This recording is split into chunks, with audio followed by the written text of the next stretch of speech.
Muito bem-vindo ao Momento da Saúde aqui no programa Encontro com a Vida. Sexta-feira, fechamos ciclos de entrevista com a nossa convidada que esteve aqui ao longo de toda essa semana.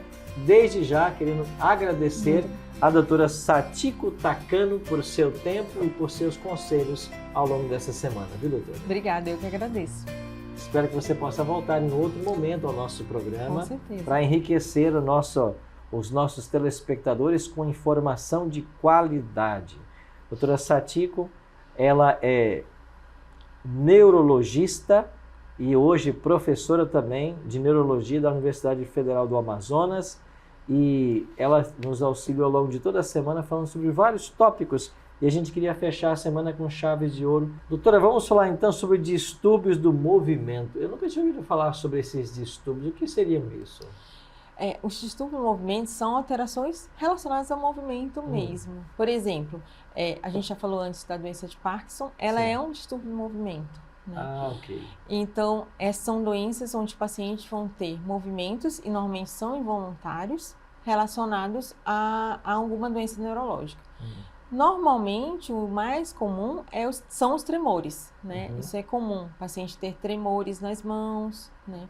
Então, um paciente que ele tem tremor nas mãos, nas duas mãos, ou mais de um lado, assim, tem nas duas, mas mais do lado direito ou mais do lado esquerdo, normalmente não quer dizer que ele tem um Parkinson. Pode ter o tremor e não ser o Parkinson. Não ser um Parkinson. Ter outra doença, que a gente chama, onde a mais comum é o tremor essencial, que é um tremor que ele é familiar, então além de eu tremer, outras pessoas tremem na família, às vezes tem um avô que treme, um primo que treme.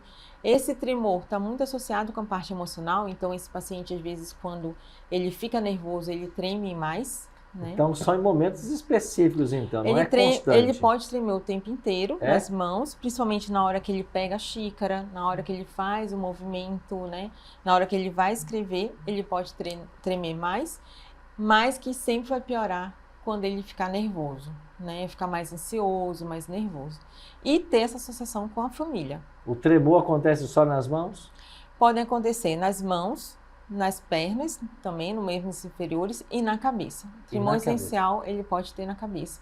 Muitas vezes o paciente pode ter também um tremor vocal, então na hora que ele fala, ele tem um tremor falando. Então o tremor também pode acontecer na hora que você fala. Eu tenho alguns colegas, já percebi, que eles estão constantemente com as pernas em movimento. Ele não consegue ficar paradinho, sempre tem que estar movimentando. Isso é alguma coisa, ou isso aí é um costume que a pessoa desenvolve? Não, pode ser uma agitação, né? E ele ser realmente mais agitado, né? Mais impaciente, né? E normalmente não é muito associado com um distúrbio no sentido de distúrbio movimento. Normalmente, o paciente com tremor, ele vai ter um movimento rítmico, né? Ou ele treme assim, é um movimento rítmico. Não é só movimentar. Ok, né? O sintoma é o tremor. Ou um deles também tem outros. Tem outros? Há outras doenças, como a coreia, que são movimentos nas mãos, né?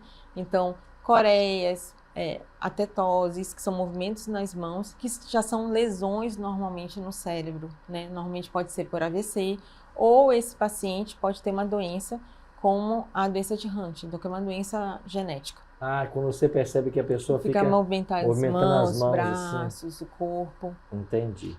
Tratamentos e manejo com esses pacientes, como fazer? Normalmente esses pacientes com um tremor, o tremor além de ser o mais comum é o essencial, que esse tremor é familiar, mas a pessoa pode ter um tremor fisiológico, ou seja, ele tremer que piorou, né?